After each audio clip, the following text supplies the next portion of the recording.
Alhamdulillahi Rabbil Alamin. Wal'aqibatu lil muttaqin. Wala udwana illa ala dhalimin. Allahumma salli ala Muhammad wa ala alihi wa sahbihi ajma'in. Asyhadu an la ilaha illallah wa asyhadu anna Muhammadan abduhu wa rasuluhu wa la nabiyya ba'da. Ittaqullaha haqqa tuqatih wa la tamutunna illa wa antum muslimun. Ma'asyiral muslimin, Bapak Ibu hadirin yang saya hormati, alhamdulillah pagi ini giliran saya kembali untuk bertemu dengan kita semua dalam suasana kita taqarrub mendekatkan diri pada Allah Subhanahu wa taala. Marilah kita coba merefleksikan ayat-ayat Al-Quran yang kita baca, mudah-mudahan ada manfaat untuk hidup kita sehari-hari dalam menapaki perjalanan hidup sampai kepada akhir hayat kita masing-masing. Hadirin, saya pilihkan pagi ini beberapa ayat dari surat Saba. Silakan buka surat yang ke-34. Karena di dalam satu paket ayat ya, jadi agak panjang. Ayat 15 sampai ayat 24.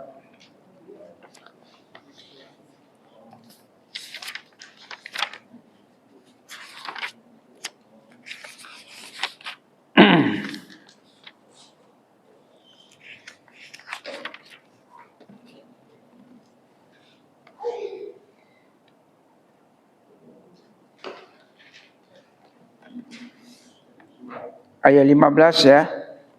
Ayat 15 sampai 21.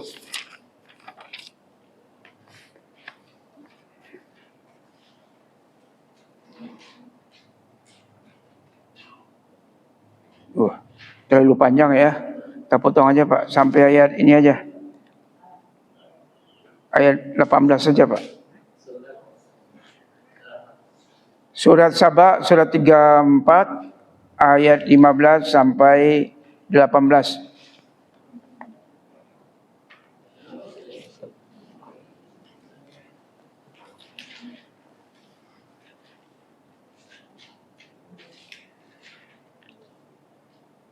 Baik, sudah ketemu ya?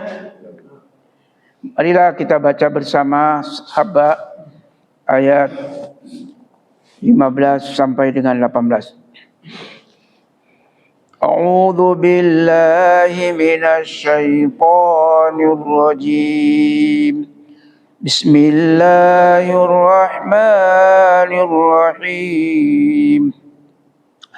Laqad kana li sab'in fi maskanihim ayah jannatani 'an yaminin wa shimal kulu min rizqi rabbikum washkuru lah baldatun thayyibatun wa rabbun ghafur.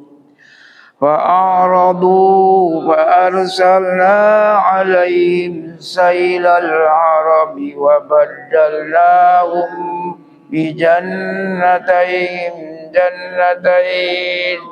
ذواتي أكل خمط وأصل وشيء من سدر قليل ذلك جزيناهم bima kafaru wa hal nujazi illa al-kafur wa ja'alna bainahum wa bainal qura allati barakna fiha quran zahiratan wa qaddarna fiha as-sayr siru fiha layaliya wa ayyaman amin.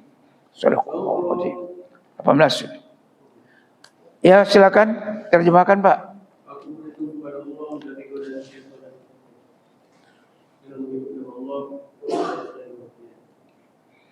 Sungguh bagi kaum Sabah ada tanda kebesaran Tuhan di tempat kediaman mereka, yaitu dua buah kebun, sebelah kanan dan sebelah kiri. Pada mereka dikatakan, makanlah olehmu dari rezeki yang dianugerahkan Tuhanmu, kelak padanya. Negerimu adalah negeri yang baik, nyaman, sedang Tuhanmu adalah Tuhan yang Maha Pengampun. Tapi mereka berpaling, maka kami kirim kepada mereka banjir yang besar, dan kami ganti dua kebun mereka dengan dua kebun yang ditumbuhi pohon-pohon yang berbuah pahit, pohon asal dan sedikit pohon sirih. Demikianlah kami memberikan balasan kepada mereka karena kekafiran mereka, dan kami tidak menjatuhkan azab yang demikian itu melainkan hanya kepada orang-orang yang sangat kafir. Dan kami jadikan antara mereka penduduk Sabak dan negeri-negeri yang kami berkahi, Syam, beberapa negeri yang berdekatan, dan kami tetapkan antara negeri-negeri itu jarak-jarak perjalanan. Berjalanlah kamu di negeri-negeri itu pada malam dan siang hari dengan aman.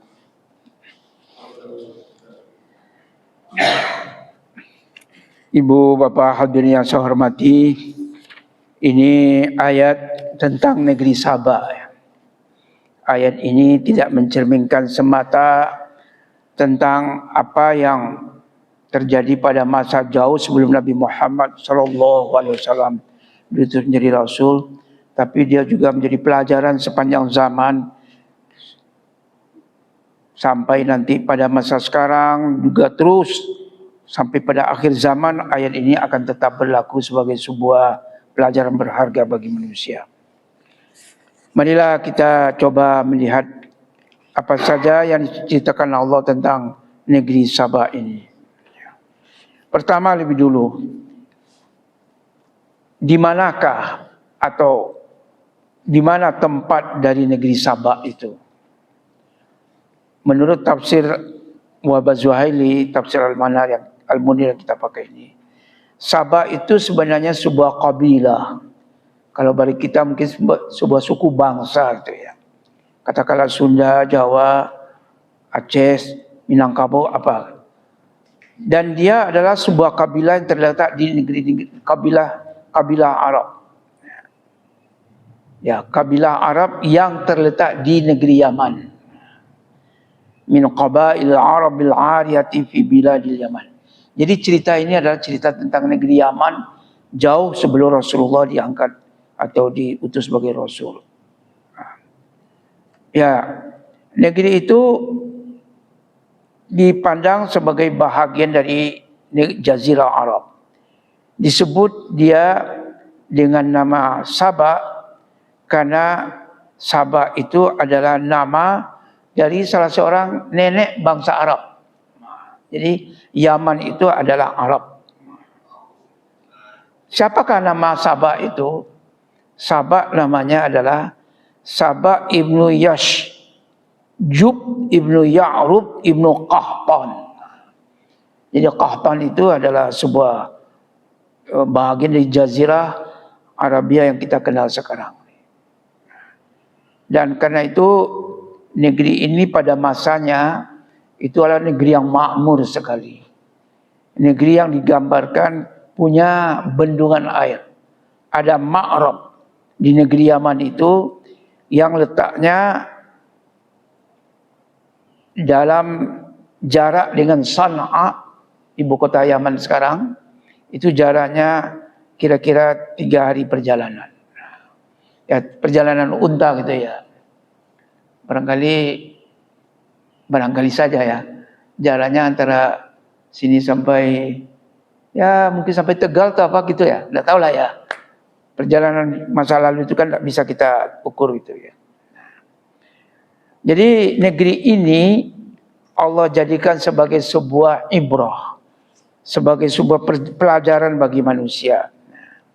Jadi disebut dalam ayat ini sebagai ayah.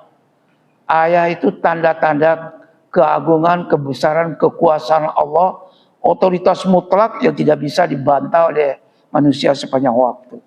Itu namanya ayah. Ayat.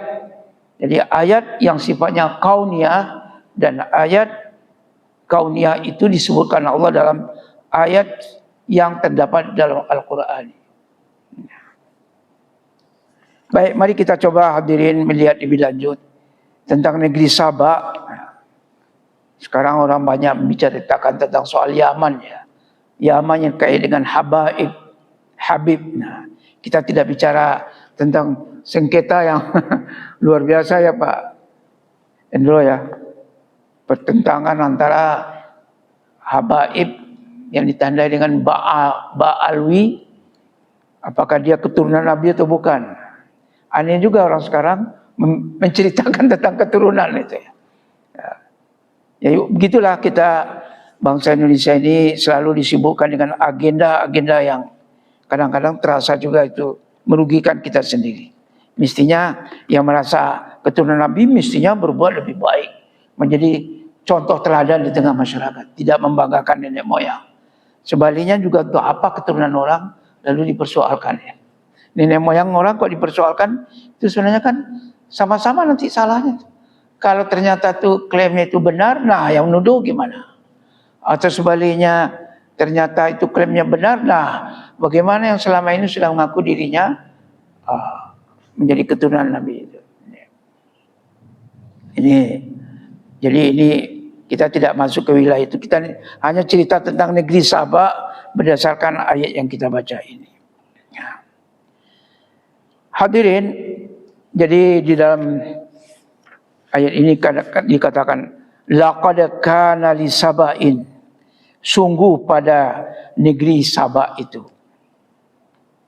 mengenai tempat tinggal mereka, maskan mereka, itu adalah menjadi ayat, menjadi tanda kebesaran Allah Subhanahu wa taala. Ya.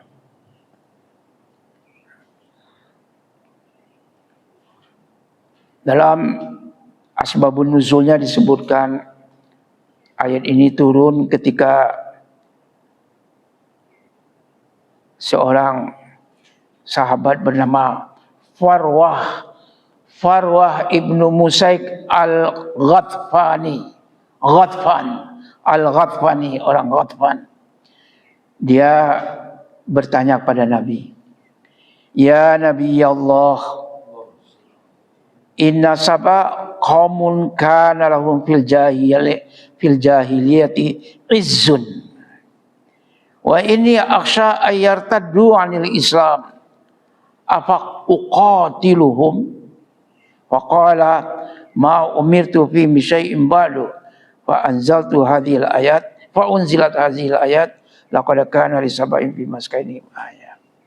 Jadi ada orang Ghatfan bertanya pada Nabi, "Wahai Nabi Allah, Sabah itu kan satu bangsa.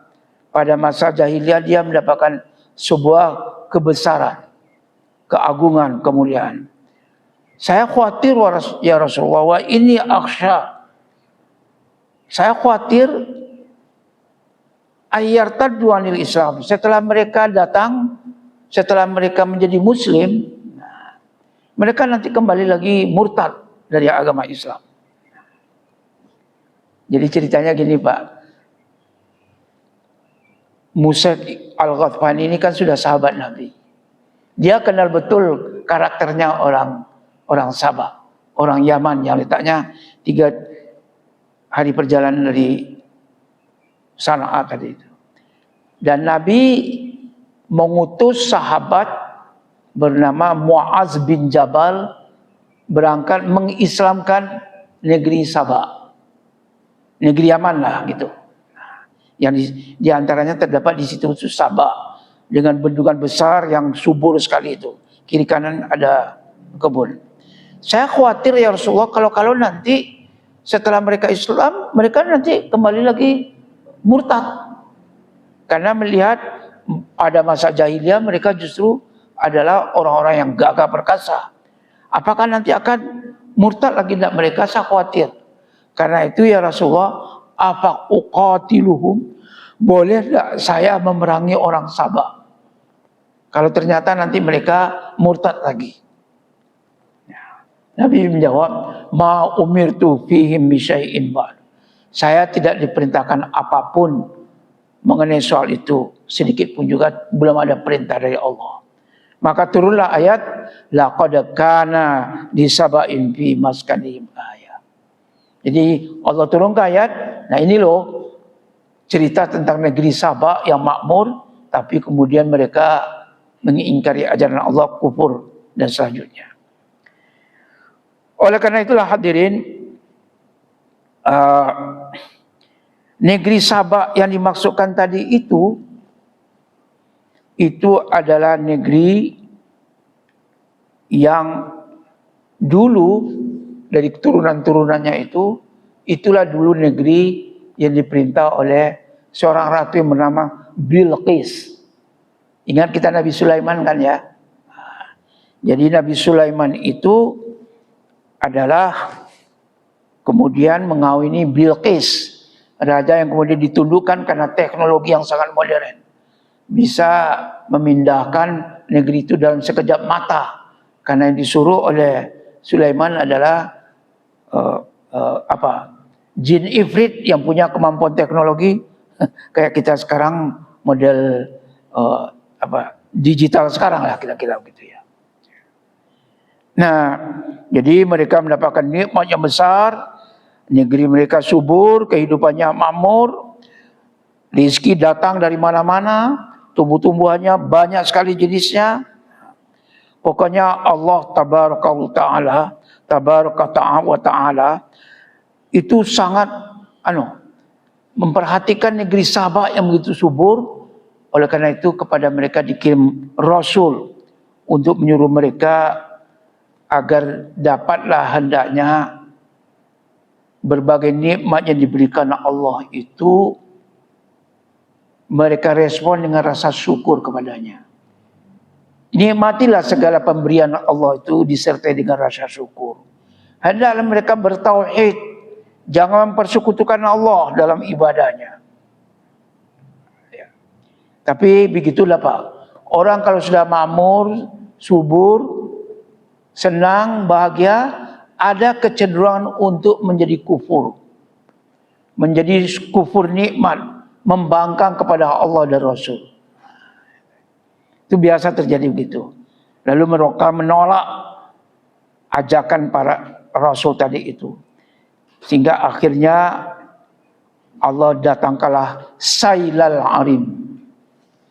Banjir bandang, banjir besar. Sehingga porak-porandalah negeri itu, dan kemudian negeri itu menjadi kering kerontong, dan lalu bergantilah semua tumbuh-tumbuhan, buah-buahan yang begitu menyenangkan berkembang, diganti Allah dengan tumbuh-tumbuhan yang sama sekali tidak dapat dikonsumsi oleh manusia.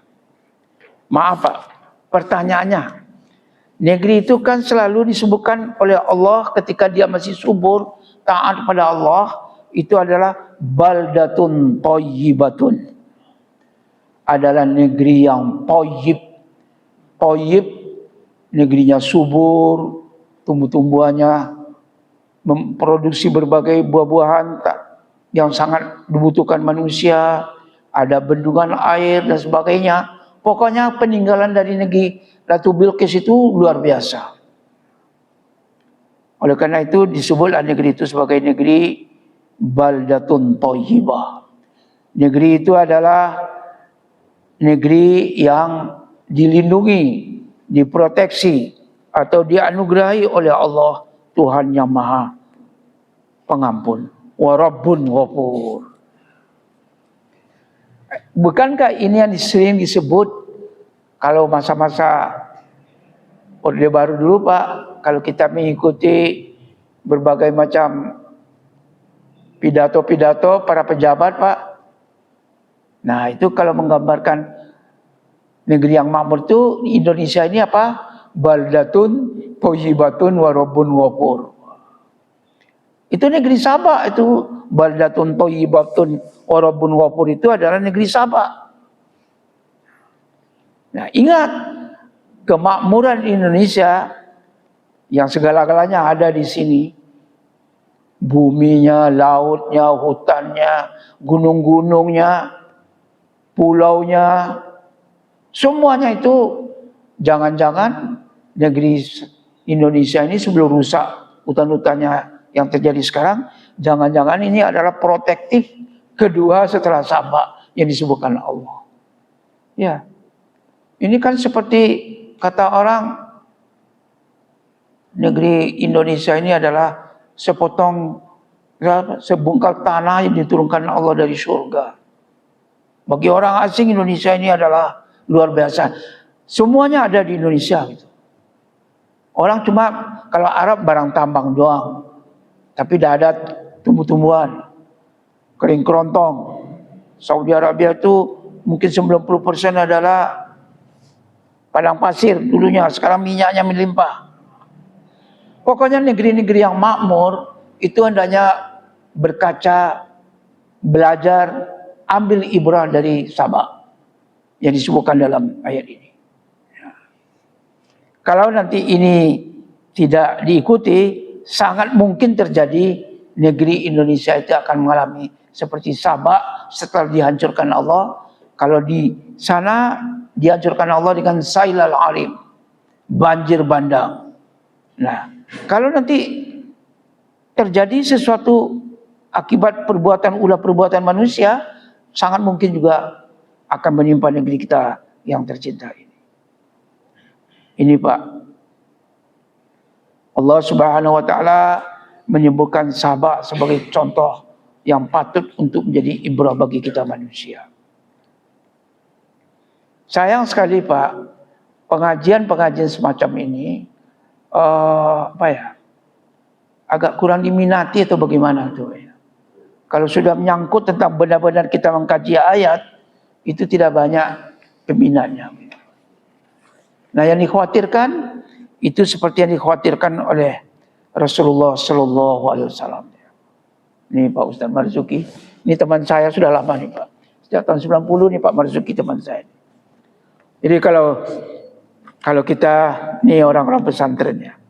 Orang pesantren itu kalau kenal dengan Sahih Bukhari, itu Sahih Bukhari itu jangan dibaca dulu kalau tidak ada syarahnya, komentarnya. Jadi kalau dalam bahasa ada teks and komentar. Jadi kalau dalam literatur bahasa Belanda itu kan lalu teks and komentar. Undang-undang itu tidak bisa dibaca, hukum itu tidak bisa dibaca kalau tidak ada komentar dari para ahli, para profesornya. Itu sebenarnya dalam sistem Islam juga begitu Pak. Jadi Sahih Bukhari itu ada syarihnya atau pensyarahnya Ibnu Hajar Al-Asqalani. Jadi Asqalani itu mengarang buku, ini buku di pesantren dibaca, Nasaihul Ibad, berbagai rangkuman nasihat-nasihat bagi para hamba Allah, kita manusia. Nah, beliau Ibnu Hajar Al-Asqalani ini menyebutkan ada sebuah sabda Nabi. Sabda Nabi ini mungkin terkait atau tidak dengan apa yang kita ceritakan tentang negeri Sabah ini. Kata Nabi begini, saya tidak disebutkan siapa perawinya. Sayati zamanun ala ummati yafirruna minal ulama. Akan datang juga nanti saatnya orang-orang mukmin ini, umatku ini akan lari dari pengajaran para ulama. Jadi pokok pangkal persoalannya orang lari dari pengajaran para ulama. Ulama-ulama yang menerangkan Quran dan Sunnah Nabi itu tidak disukai. Kurang apa Pak? Kurang ada bumbu-bumbunya, tidak ada lucu-lucunya, tidak ada ininya. Ya pokoknya ngaji ya ngaji gitu. Nah, ini Nabi kata itu kurang, orang lari udah tidak begitu banyak yang suka. Gitu. Orang lari dari wal fuqaha, para ulama yang ahli tentang agama yang menyampaikan pesan-pesan Allah dan Rasulnya, itu tidak banyak yang suka. Kalau andai kata orang lari dari majlis ta'lim yang mengajarkan Quran dan Sunnah Nabi, itu bahayanya apa kata Nabi? Fayabatalihimullahu bisalasim baliyat. Allah akan kirimkan kepadanya 3 macam bentuk bala. Satu aja barangkali sudah repot, apalagi kalau ketiganya diturunkan Allah. Pertama apa? Bala yang terjadi itu apa Pak? Kita rasakanlah untuk diri kita Pak. Awwalaha yarfa'ullahul barakah min kasbi. Allah cabut, Allah angkat barakah hidup ini dari usaha yang mereka lakukan. Jadi kalau barokah itu dicabut Allah, Pak, kita tuh mau apa? Menumpuk pun harta di rumah kita, itu tidak akan ada manfaatnya, Pak.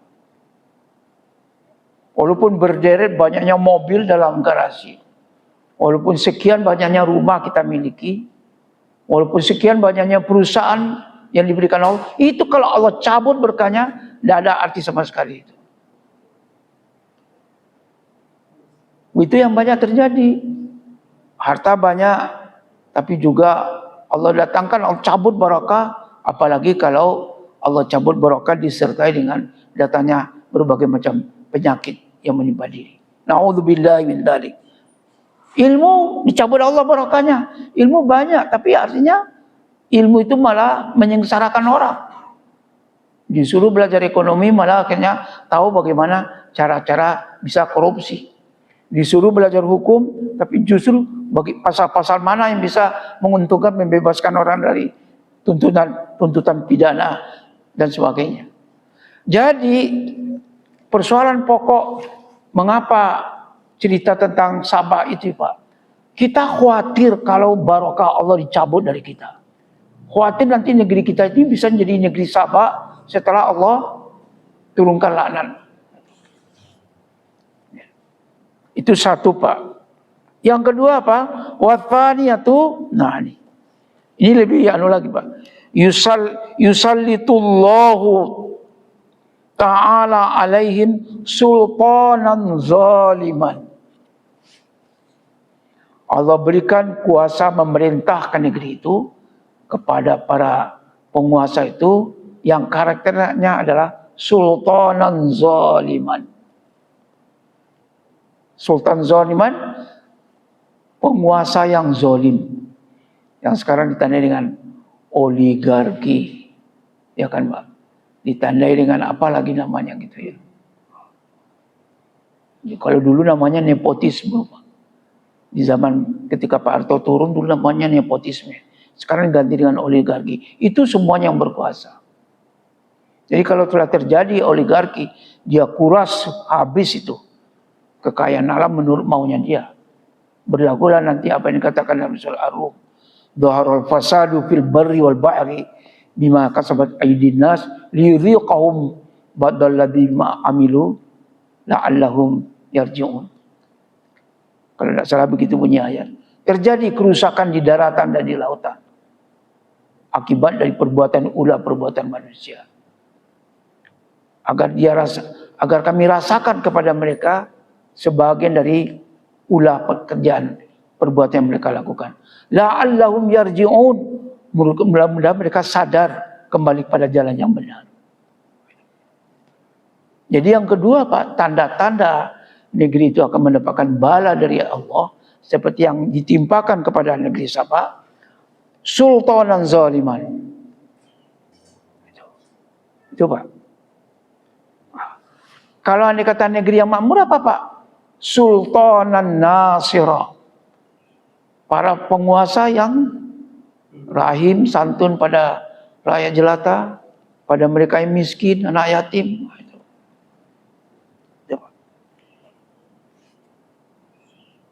Waj'alni min ladunka sultanan nasira. Berikan kepada aku, ya Allah, kekuasaan itu akan dapat aku gunakan untuk menolong orang banyak. Nah itu. Yang ketiga apa, Pak?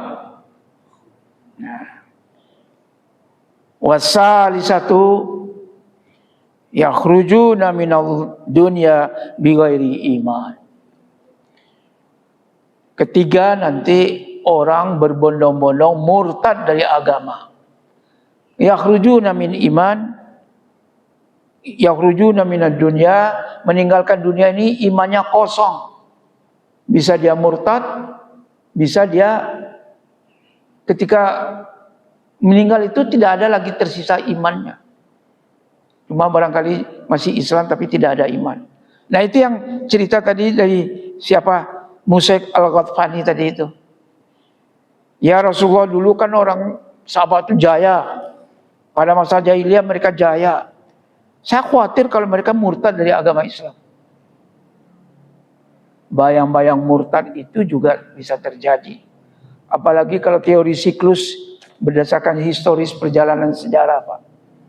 Negeri-negeri itu, Pak, 700 tahun bertahan Islamnya, Pak. Orang mencontoh Andalusia di zaman negeri itu ditaklukkan pada masa Daulat Bani Umayyah, dibebaskan dari kekuasaan raja-raja yang zalim, raja-raja yang Kristiani.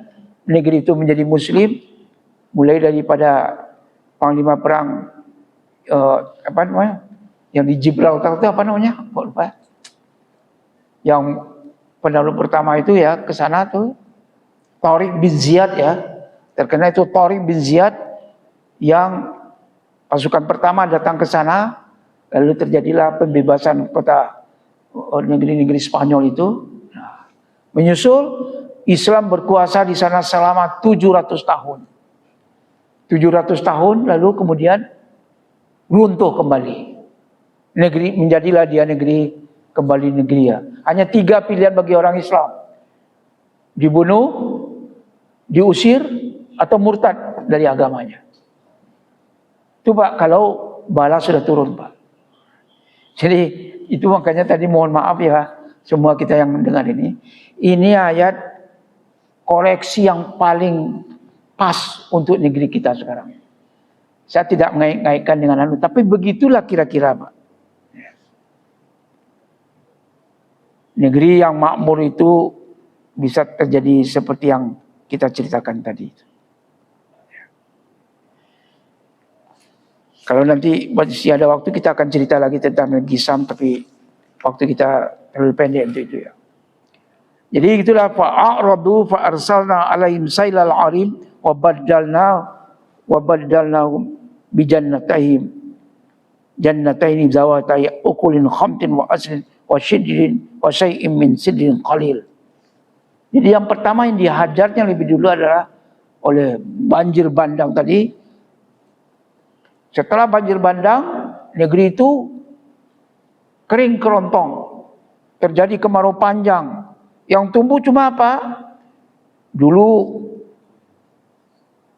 kiri kanannya yang ada kebun-kebun yang subur itu diganti Allah dengan kebun juga, juga kebun, tapi kebunnya itu yang menghasilkan produk-produk buahnya yang pahit. Ya, coba terjemah lagi Pak, biar kita bersama belajar. Apa terjemahnya ayat 16? Diulang lagi. Saya mau sendiri aja belajar kita. Tapi mereka berpaling, karena kami kirim kepada mereka banjir yang besar, dan kami ganti 2 kebun mereka dengan 2 kebun yang tumbuhi pohon-pohon yang berbuah pahit, pohon asal dan sedikit pohon sidar. Jadi fa'aradu, mereka i'rad, yaitu mereka menolak untuk bertauhid. Setelah subur, setelah apa, tidak mau tauhid, mau nyembah patung berhala. Dalam ibadah dan ketaatan kepada Allah dan Rasul mereka tidak mau. Tidak mau juga bersyukur atas nikmat diberikan Allah padanya, dan tidak mau apa? Mereka tidak mau meninggalkan penyembahan terhadap matahari. Zoroaster itu. Jadi penduduk itu dulu para penyembah matahari. Tidak mau. Mereka maunya menyembah matahari, bukan menyembah Allah. Itu Pak. Itulah cerita, kaitkan nanti Pak, cerita ini cerita Nabi Sulaiman baca surah An-Naml ayat 22 sampai 24. Jadi pokok persoalan pertama, i'radnya manusia tidak mau bertauhid. Segala simbol-simbol tauhid itu diganti dengan simbol-simbol paganisme. Apa namanya? Keberhalaan. Hati-hati Pak. Jangan dengan maksud untuk memajukan wisata, lalu simbol-simbol ajaran tauhid lalu diganti dengan berbagai lambang-lambang manusia mempersekutukan Allah. Wa a'radu wa arsalna alaihim sailal arim. Takutnya kita seperti itu. Jadi Allah kirimkan banjir bandang, banjir yang menghancurkan segala-galanya. Bendungan Ma'rib atau Ma'rab itu hancur. Itu kan dulu yang ditinggalkan oleh Ratu Bilqis, dia kemudian kawin dengan Sulaiman. Jadi peninggalan Nabi Sulaiman dengan Ratu Bilqis itu bertahan terus sekian lama, tapi setelah itu mereka lalu menjadi bangsa-bangsa yang penyembah matahari.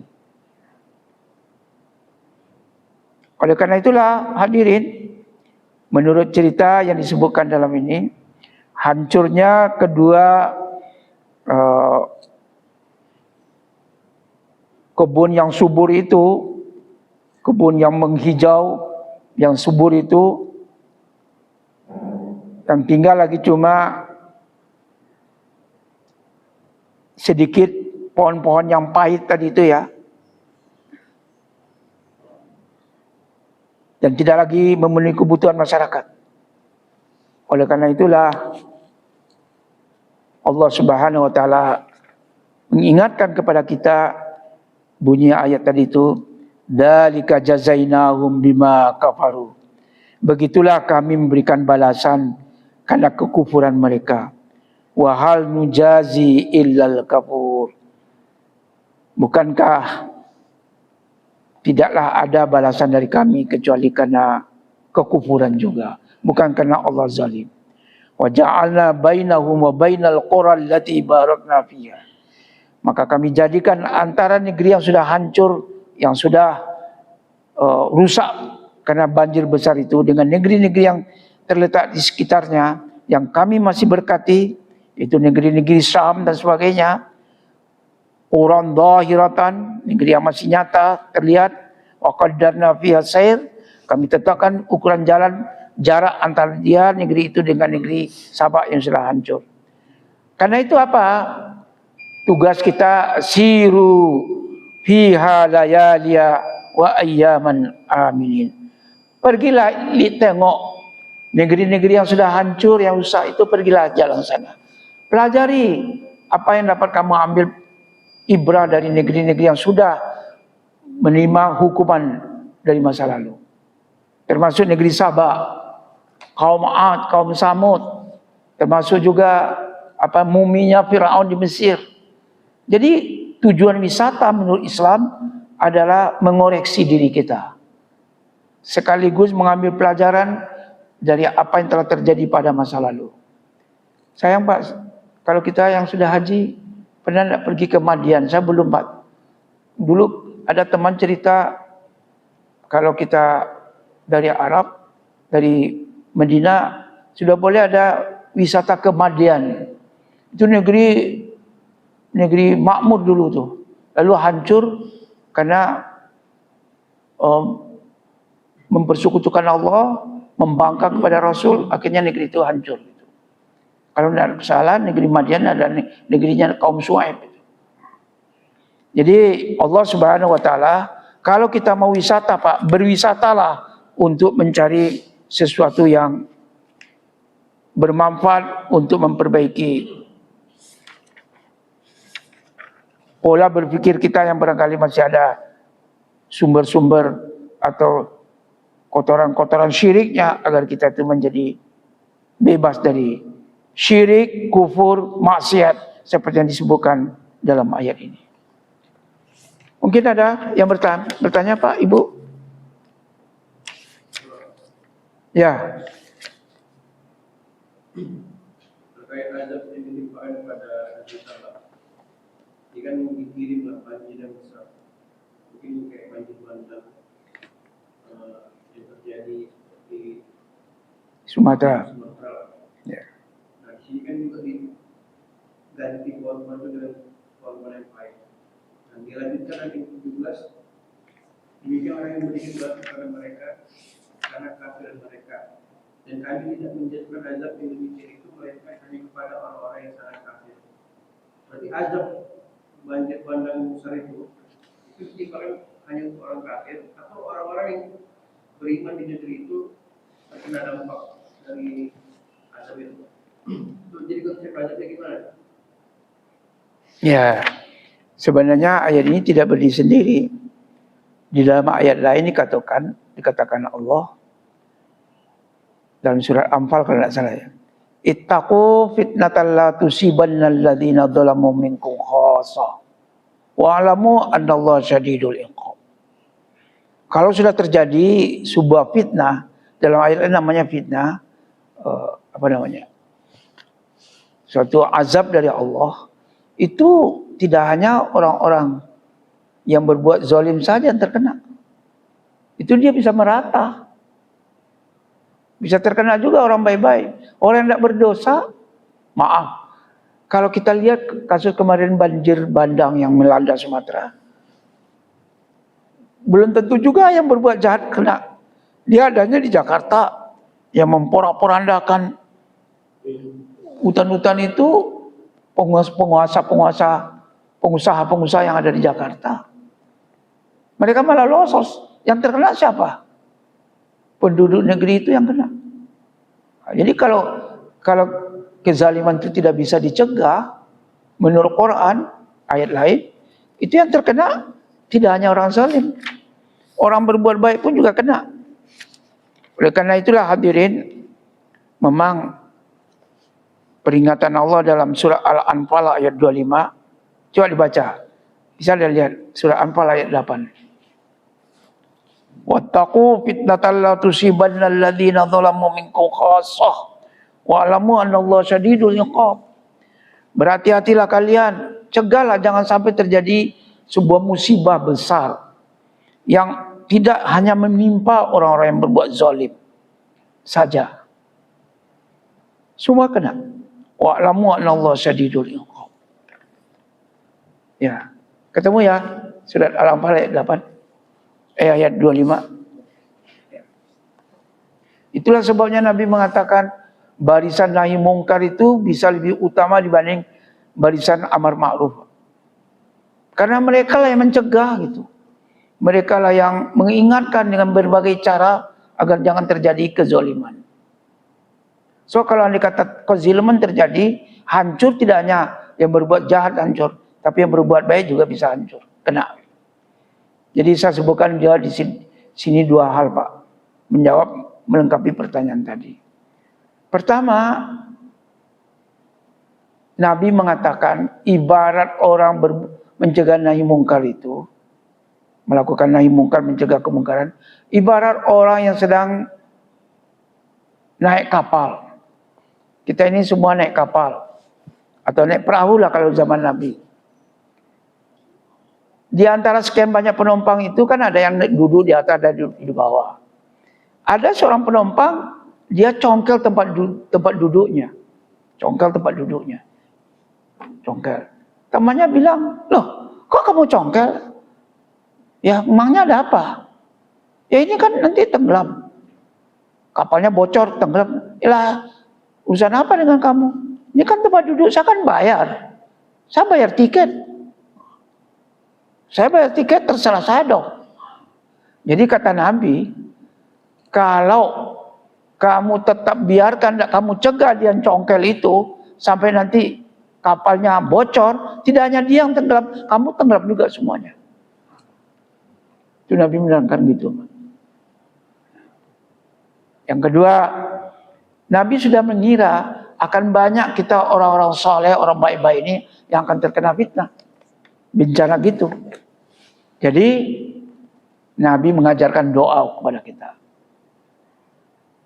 Allahumma idza aradta fitnata qaumin fatawaffani bighairi maftunin.